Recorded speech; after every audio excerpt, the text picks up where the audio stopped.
Morning everyone.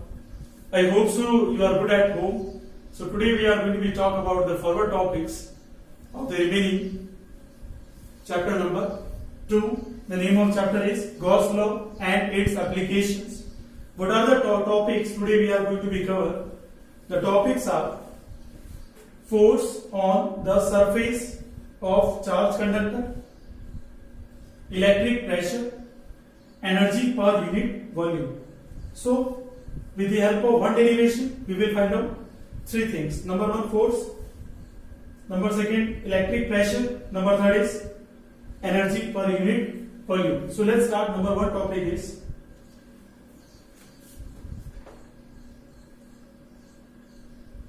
force on the surface. Force on the surface of charge conductor. Force on the surface of charge conductor. So let's start to understand what do you mean by this. We have to find out force on the surface of charge conductor. Charge conductor, what do you mean by this? It is a conducting body. It is a conducting body. And let's try to understand in the pictorial view what we are going to be consider here. Let's consider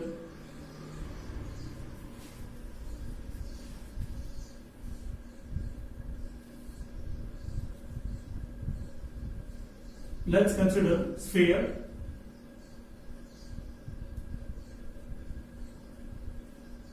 over which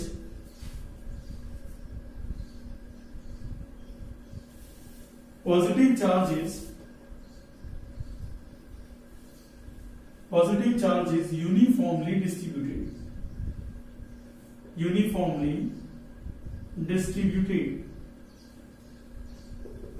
So whatever the statement we wrote here, so according to this statement we are going to be write here, this is your sphere, okay. On the surface of this sphere, positive charge is distributed, okay. Now what we have to be just find, we have to find out, to find what we have to find, electric field. To find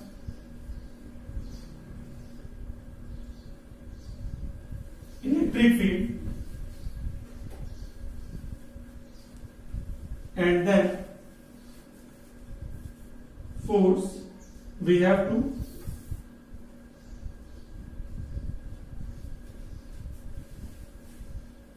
consider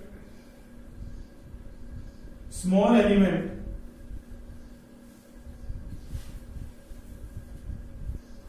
of this sphere. So whatever the notes I already attached with this video, so there will be no problem. Whatever I am going to be explain orally, you can go through the notes also, okay. Orally I am explaining each and every one thing. So what we have to find out, electric field, and then we will find out the force. What we have to consider, this is a small element of this particular surface AB, okay, and this remaining is ACB.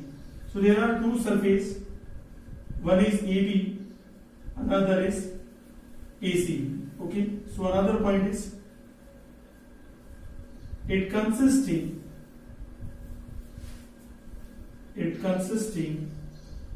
surface charge distribution. It is called sigma. So let's try to understand here. See, inside this sphere, electric field is 0 because there is a no charge. Why it is 0? I will explain later on. This is P1 point and this is P2 point. According to this P1, we consider this small element here. So the charge is distributed like this now. Okay. So let's at point this P, assume here point P1, by which you can able to understand. At this particular point P, this is a positive charge, and positive charge always consisting the donating property, the region around the charge. So this is the region around the charge. So the region around the charge is first is E1 in this direction, and this particular charge is distributed, and due to this particular charge and this particular charge, repulsive force will be generated. So E2 will be coming in this direction. So E1 and E2 both are in same direction. Again I am explaining. First I consider AB surface. Secondly I consider ACB surface. Okay. So when I consider AB surface, only this particular charge I am going to be consider here. When I count this particular charge, so just try to understand this is the charge at which electric field is working around this. Okay, the electric field is around this means in this direction electric field is working. This is called E1 due to AB surface, and this E2 it is due to the ACB surface. ACB surface is also consisting positive charge, and AB surface is also consisting positive charge. So positive get repelled with respect to each other. So repulsive force is in same direction of E1. But now we are considering E2. As you know that electric field inside the surface is zero. Why it is zero? Because of the two conditions. One is E1 electric field will be acted towards to the outside due to AB surface, and E2 surface is acted towards to the what? Opposite direction due to ACB surface.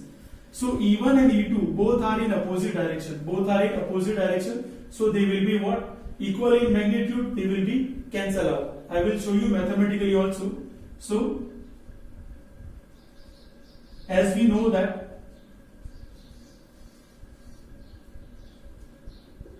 it is conducting sphere,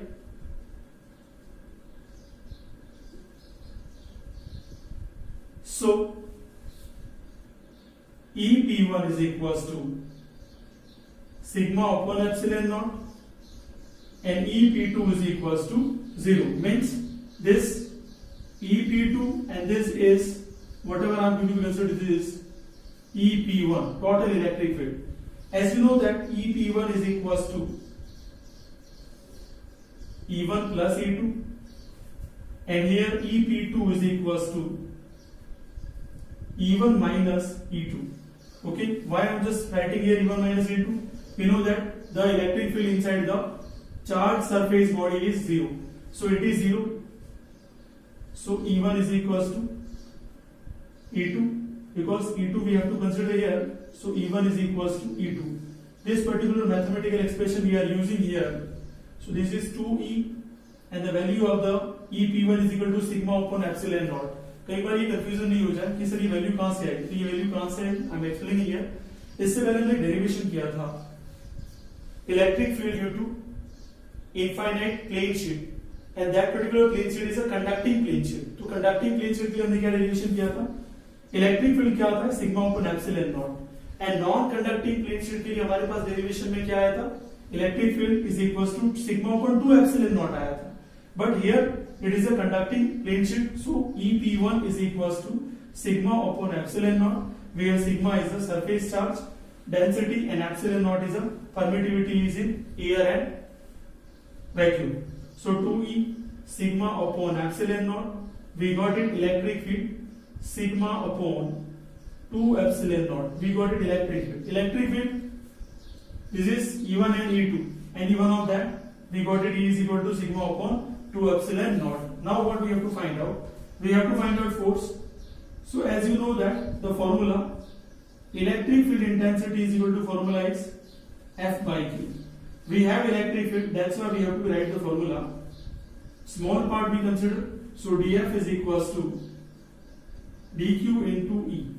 dQ into E. Okay. If you don't want to consider, then we can integrate also here.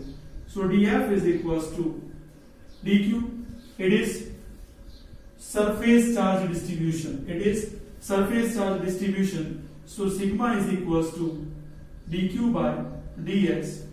So dq is equals to sigma dx. So hopefully you understood this. So what we have to write down here? Sigma ds into E. And what is the formula of E? Sigma upon 2 epsilon naught. So sigma into sigma, half of sigma square upon epsilon naught multiplied with ds. In the starting of this, we wrote to be here sigma upon epsilon naught is equals to EP1. So from this particular equation and this particular expression, we are using here another concept. This is sigma is equals to E epsilon naught. Sigma is equal to E epsilon naught. So we are putting here. So dF is equals to 1 by 2 sigma square. So what is sigma? So it is E square epsilon naught square epsilon naught ds. So 1 epsilon to 1 epsilon cancel. We got it half of epsilon naught E square into ds. So this is the force. We got it, the force. Okay. Now second topic, we want to find out electric pressure from this particular derivation. Okay, in this particular derivation, what we have to do is just find out electric pressure. We have to find out. So as you know that electric pressure, general formula of electric pressure is force upon area. And area we are going to be represented by the ds. So what is the force here?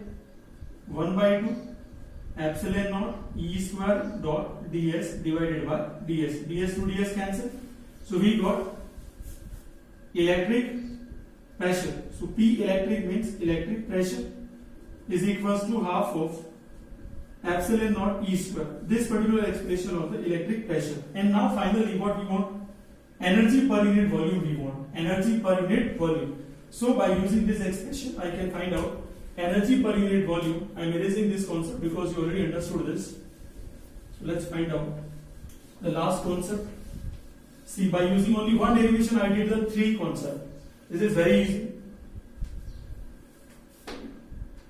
Third one I am find out. I am going to find out energy per unit volume.